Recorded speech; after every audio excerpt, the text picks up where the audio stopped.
चलिए आज का क्लास बहुत ही इम्पोर्टेंट है। चलिए स्टार्ट करते हैं। आज का चैप्टर 2 है, जो कि आप देख रहे हैं। हेडिंग देखकर आप समझ गए होंगे कि अम्ल, क्षारक एवं लवण मैं आपको आज बताऊंगा। बहुत ही इम्पोर्टेंट है, आप इसको ध्यान से देखें और साथ ही साथ अपना कॉपी में आप नोट्स बनाते चलें तो आपके लिए ज़्यादा बेटर होगा। देखिए, अम्ल, क्षारक एवं लवण ये समझना बहुत ज़रूरी है। तो सबसे पहला पॉइंट मैं लिया हूँ अम्ल। इसको इंग्लिश में एसिड बोलते हैं। इसका क्या क्या गुण होता है मैं सबसे पहले उसका बात करूँगा। ये स्वाद में खट्टे होते हैं। दूसरा पॉइंट है ये नीले लिटमस को लाल में बदल देता है। तीसरा पॉइंट है ये जलीय विलयन में H प्लस आयन देते हैं। और एसिड शब्द लेटिन भाषा से लिया गया है, जिसका अर्थ होता है खट्टा। आगे देखिए, आगे पॉइंट है आपका प्रबल अम्ल HCl, H2SO4 और HNO3, ये सभी आपका प्रबल अम्ल है। दुर्बल अम्ल CH3COOH, लैक्टिक अम्ल और ऑक्सैलिक अम्ल, ये सभी आपका दुर्बल अम्ल है। क्वेश्चन आ सकता है कि दुर्बल अम्ल का उदाहरण बताएं या दुर्बल अम्ल किसे कहा जाता है। उसके बाद है आपका सांद्र अम्ल, जिसके अम्ल अधिक मात्रा में होता है जबकि जल अल्प मात्रा में होता है, तो उसे सांद्र अम्ल कहते हैं। तनु अम्ल क्या है, जिसमें अम्ल अल्प मात्रा में होता है जबकि जल अधिक मात्रा में होता है, तो उसे तनु अम्ल कहते हैं। साथियों, चलिए आगे देखते हैं क्षारक क्या है। क्षारक को इंग्लिश में बेस बोलते हैं और इसका गुण देख लीजिए। सबसे पहले आप, ये स्वाद में कड़वे होते हैं। ये लाल लिटमस को नीले में बदल देता है। उसके बाद है तीसरा पॉइंट, ये जलीय विलयन में OH आयन देते हैं। अब प्रबल क्षारक क्या है, इसके बारे में समझते हैं। प्रबल क्षारक जो है वह NaOH, ये आपका उदाहरण में बता दिया हूँ। यही क्वेश्चन एकदम डायरेक्ट आता है कि NaOH कौन सा क्षारक है, तो प्रबल क्षारक है। कौन सा क्षारक है, तो प्रबल क्षारक है साथियों। दूसरा पॉइंट आपका देखिए, और यहाँ पर एक पॉइंट रह गया, मैं आपको उसे बताना चाहूँगा कि दुर्बल, कि 1 मिनट, हाँ चलिए अब इसको समझ सकते हैं कि दुर्बल क्षारक का एग्जाम्पल NH4OH होता है। क्षारक के बारे में समझिए। जल में घुलनशील क्षारक को क्षार कहते हैं। क्षार क्या है, तो जल में घुलनशील क्षारक जो होता है उसे क्षार कहते हैं। इसका एग्जाम्पल देखिए, NaOH, KOH और Mg होता है। आगे चलिए समझते हैं लवण अम्ल एवं क्षारक की परस्पर अभिक्रिया से प्राप्त होता है। उदाहरण के लिए लवण जो है वह लवण अम्ल वह क्षारक की परस्पर अभिक्रिया से प्राप्त होता है। उदाहरण के लिए आप बोल सकते हैं NaCl और KCl। आगे देखिए सूचक, इसके बारे में, इस सूचक किसी दिए गए विलयन में अम्ल और क्षारक की उपस्थिति दर्शाते हैं। इनका रंग या गंध अम्लीय या क्षारक माध्यम में बदल जाता है। आगे देखते हैं साथियों, सूचक के प्रकार। प्राकृतिक सूचक होता है, कृत्रिम सूचक होता है और गंधीय सूचक होता है। प्राकृतिक सूचक क्या है, पहले उसको समझते हैं। ये पौधे में पाए जाते हैं। लिटमस, लाल पत्ता गोभी, हाइड्रेंड्रेक्जिया पौधे के फूल, हल्दी, ये सभी जो है आपका प्राकृतिक सूचक हैं। कृत्रिम सूचक के बारे में समझिए। ये रासायनिक प्रक्रिया है, ये जैसे मेथिल ऑरेंज या फिनोल्फथैलीन। तीसरा है गंधीय सूचक में इन पदार्थ में गंधीय अम्ल या क्षारक माध्यम में बदल जाते हैं। इसका एग्जाम्पल बोल सकते हैं प्याज, लौंग, तेल, ये सभी आपका है। आगे देखिए, अब आपको बहुत ही इम्पोर्टेंट चीज़ मैं बताने वाला हूँ। सूचक लिटमस जो है वह रंग गंध में परिवर्तन हो जाता है तो लाल, फिर वह रंग और गंध में उसका परिवर्तन हो जाता है तो वह नीला हो जाता है। प्राकृतिक सूचक में आपका ये सभी लिटमस, लाल पत्ता गोभी रस, हल्दी और हाइड्रेंड्रेजिया के फूल का रस, ये सभी आपका प्राकृतिक सूचक हैं। तो ये रंग में जो है लाल हो जाता है, बदलाव नहीं होता है। फिर हल्दी का बदलाव नहीं होता है, रंगहीन होता है। फिर लाल, ये रंग गंध में लाल, गुलाबी, ये सभी आपको पूरा ये आप बना सकते हैं और इसको आप रख सकते हैं लिख के। आगे समझिए अम्ल व क्षारकों के रासायनिक गुण क्या क्या होता है। तो धातु की अभिक्रिया जो है ना, ये आपका अम्ल के साथ और क्षारक के साथ रासायनिक अभिक्रिया करता है। तो सबसे पहले अम्ल एवं धातु मिलकर लवण प्लस हाइड्रोजन, अगर अम्ल और धातु यहाँ पर मिलेंगे तो लवण और हाइड्रोजन का निर्माण होगा। क्षार प्लस धातु, लवण प्लस हाइड्रोजन। फिर आगे देखिए, बहुत वीवीआई क्वेश्चन जिसे आप कह सकते हैं, वीवीआई क्वेश्चन है ये। पॉप स्टेट क्या है? Pop state, pop test, test इसको बोलते हैं, स्टेट नहीं बोलते हैं, सॉरी। तो पॉप स्टेट टेस्ट जो है, हाइड्रोजन गैस में निहित परखनली के पास जब एक जलती हुई मोमबत्ती लाई जाती है तो पॉप की ध्वनि उत्पन्न होती है। इस ध्वनि होती है। इस टेस्ट को हाइड्रोजन की उपस्थिति में दर्शाने के लिए प्रयोग करते हैं। अगला पॉइंट देखिए साथियों, चलिए इसको समझते हैं। धातु कार्बोनेट तथा धातु बाइकार्बोनेट की अभिक्रिया। मैं बहुत ही कम बातें करता हूँ, फालतू की बातें नहीं करता हूँ, क्योंकि कम समय में ज़्यादा से ज़्यादा हम नॉलेज गेन कर सकें, इसीलिए मैं ज़्यादा बातें नहीं करता हूँ। साथियों, आप ध्यान से पढ़ाई करें और अपने माता पिता का सपना साकार करें और फिर जीवन में आप अच्छे आदमी बने।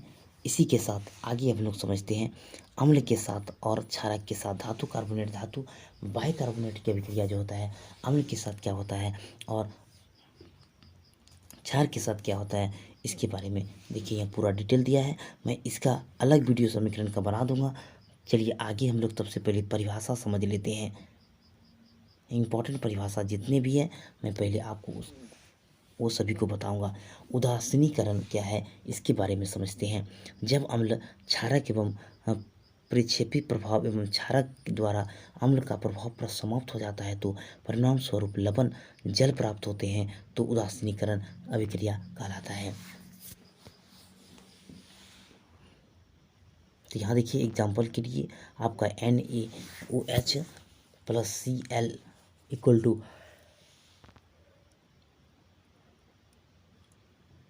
NaCl plus H2O।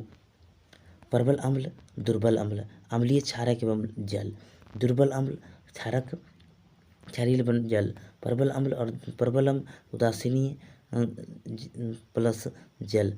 उसके बाद है दुर्बल अम्ल और दुर्बल क्षारक, उदासीन लवण एवं जल। अम्लों के साथ धात्विक ऑक्साइडों की विक्रिया क्या क्या होता है, तो वह धात्विक ऑक्साइड प्लस अम्ल, लवण प्लस जल। ठीक है, आगे समझिए। कॉपर क्लोराइड के बनने के विलयन का नीला रंग हो जाता है। धात्विक ऑक्साइड की प्रकृति क्षारीय होती है क्योंकि ये अम्ल के साथ क्रिया करके लवण और जल बनाते हैं। जैसे उदाहरण के लिए है CuO और MgO।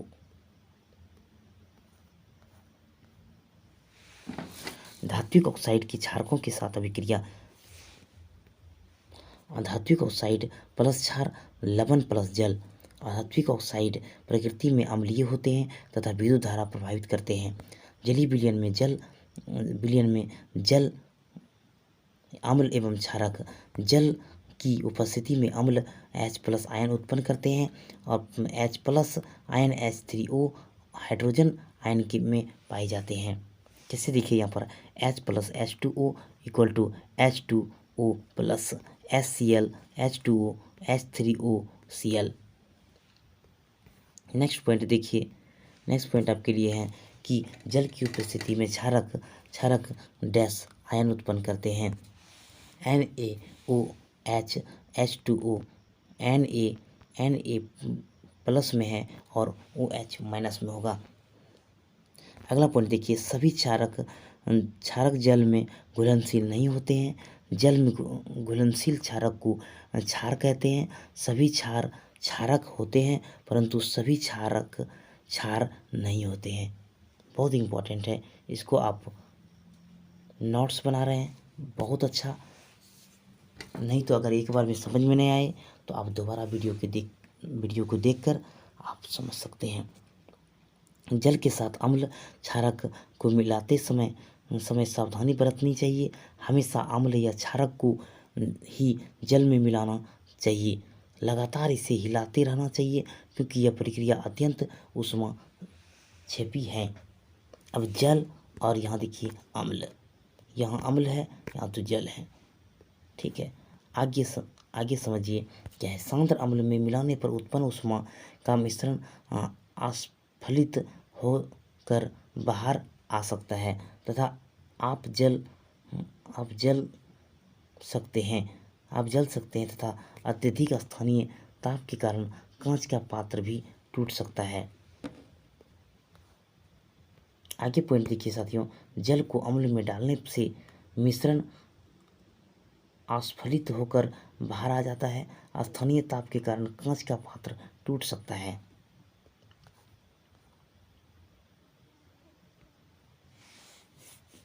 देखिए अम्ल की अभिक्रिया, यहाँ पर देखिए लवण प्लस जल धात्विक ऑक्साइड के साथ, अम्ल तथा धातु लवण H2 धातु के साथ, क्षारक की अभिक्रिया देखिए यहाँ पर है। क्षारक की अभिक्रिया लवण प्लस H2 धातु के साथ, लवण प्लस जल अधात्विक के साथ, फिर धात्विक अभिक्रिया के साथ यहाँ देख लीजिए, ये भी आप देख सकते हैं। आगे समझिए अम्लों एवं क्षारकों की समानताएं सभी के साथ अम्ल प्लस आयन उत्पन्न करते हैं। क्षारक OH के ऋण यानी ये माइनस में और वो प्लस में उत्पन्न करते हैं। जब कोई अम्ल क्षारक में जल मिलाया जाता है तो तनुकृत हो जाता है। जल में मिलाने पर आयन की सांद्रता H3O O प्लस में और OH प्रति इकाई आयतन में कमी हो जाती है। क्षारक तथा अम्ल की प्रबलता, किसी क्षार अम्ल की प्रबलता उसके द्वारा उत्पन्न H plus ion OH minus में आयनों की संख्या निर्भर करती है। किसी अम्ल का क्षारक प्रबलता एक सार्वभौमिक सूचक द्वारा ज्ञात कर सकते हैं। सार्वभौमिक सूचक अन्य सूचकों का मिश्रण होता है। आगे पॉइंट देखते हैं साथियों, यह सूचक किसी विलयन में हाइड्रोजन आयन की विभिन्न सांद्रता को विभिन्न रंगों में प्रदर्शित करती है। बहुत ही इंपॉर्टेंट चीज़ हम लोग समझने वाले हैं। पीएच स्केल, किसी विलयन में उपस्थित आयन सांद्रता ज्ञात करने के लिए स्केल विकसित किया गया जिसे पीएच स्केल कहते हैं। या आप याद कर लें, पीएच स्केल में पी हैं पूर्णांक यानी पोटेजन, जो एक जर्मन शब्द है जिसका अर्थ होता है शक्ति। अगर पीएच यानी 7 तक अगर रहेगा तो उसे उदासीन विलयन कहेंगे, और अगर उससे कम रहेगा तो अम्लीय विलयन होगा, और उससे ज़्यादा रहेगा तो आपका क्षारीय विलयन होगा। स्केल में 0 से 14 तक पीएच ज्ञात करने के लिए उपयोग में लाया जाता है। ये फिगर आप बना लें और इसको समझ लें, समीकरण है, फिर मैं आपको दूसरी वीडियो में ये क्लियर करा दूंगा। आगे समझते हैं दैनिक जीवन में पीएच का महत्व क्या होता है। तो पौधे एवं पशुओं में पीएच के प्रति संवेदनशील होते हैं। हमारा शरीर 7.0 से 7.8 पीएच परास बीच में कार्य करता है। वर्षा जल में पीएच का मान 5.6 से कम हो जाती है तो वह अम्लीय वर्षा कहलाती है।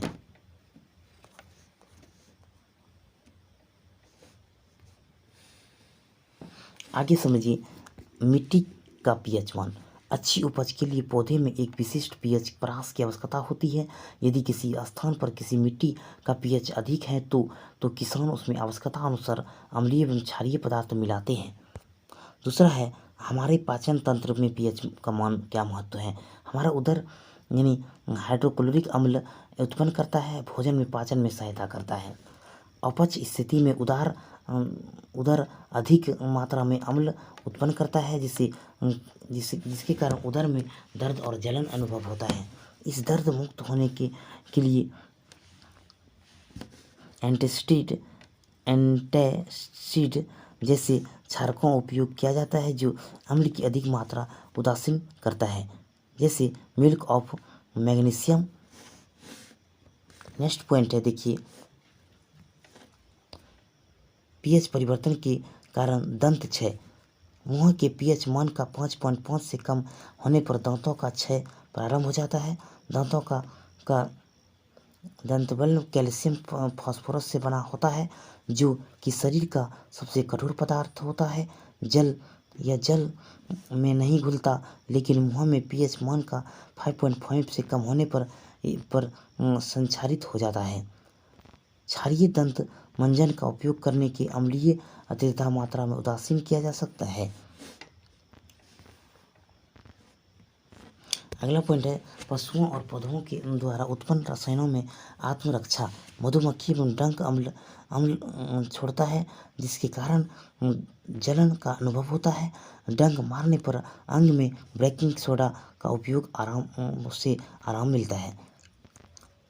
नेटल के डंक वाले बाल मेथेनोइक अम्ल छोड़ जाते हैं, जिसके कारण जलन वाले दर्द का अनुभव होता है। इसका इलाज डंक वाले स्थान पर डॉट पौधे की पत्ती रगड़ कर दिया जाता है।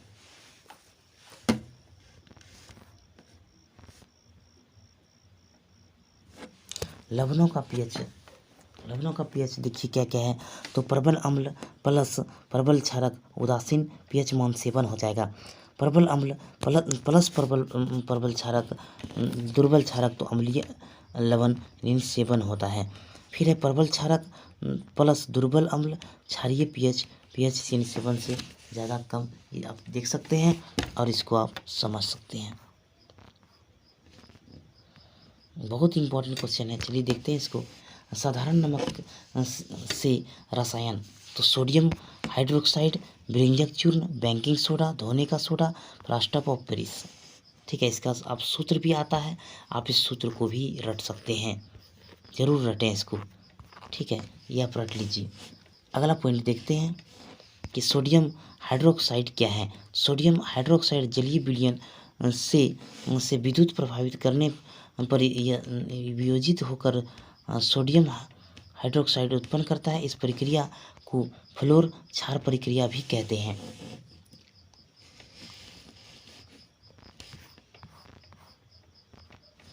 चलिए ब्रिंजक चूर्ण के बारे में बताते हैं। शुष्क बुझे हुए चूने पर क्लोरीन की क्रिया ब्रिंजक चूर्ण का निर्माण करता है, जिससे CaOH2 plus Cl2 equal to CaOCl2 plus H2O।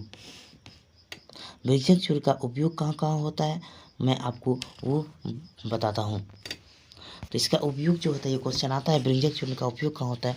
तो वस्त्र उद्योग में सूती लिनन ब्रिंजक चूर्ण के लिए, कागज की फैक्ट्री में लकड़ी के मज्जा के ब्रिंजक चूर्ण के लिए, रासायनिक उद्योगों में एक उपचायक के रूप में, और फिर डी नंबर है, पीने वाले जल में जीवाणुओं में मुक्त करने के लिए रोगाणुनाशक के रूप में। बेकिंग सोडा के बारे में समझते हैं। NaClH2O plus H2O plus CO NH3। तो बेकिंग सोडा यह दुर्बल एवं असंक्षारक क्षारक है।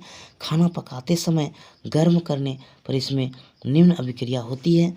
अभिक्रिया देख लीजिए, 2NaHCO3 और Na2CO3 प्लस H2OCO3।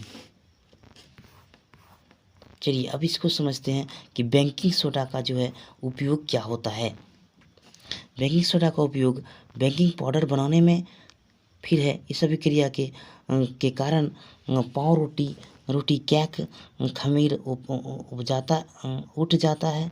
इसमें मुलायम एवं स्पंजी हो जाता है। मुलायम जो होता है वो इसी के कारण होता है। यह एंटासिड का एक संगठक है। इसका उपयोग सोडा अम्ल अग्निशामक में किया जाता है।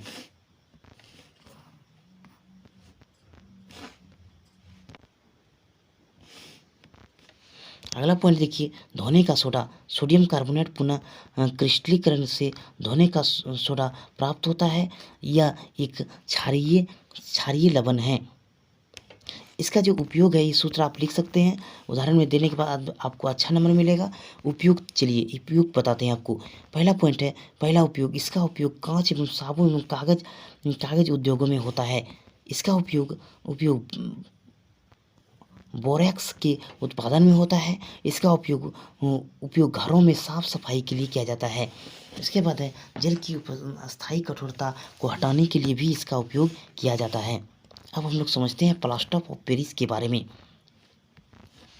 प्लास्टर ऑफ पेरिस जो है ना, इसका सूत्र देख लीजिए, आपका CaO4 1/2H2O होता है। जिप्सम को 373 पर गर्म करने पर यह जल के अणुओं में त्याग कर कैल्शियम सल्फेट, हेमीडाइट्रेट और अर्ध डाइट्रेट यानी POP बनाता है। यह सफ़ेद चूर्ण होता है। प्लास्टर ऑफ पेरिस कैसा होता है?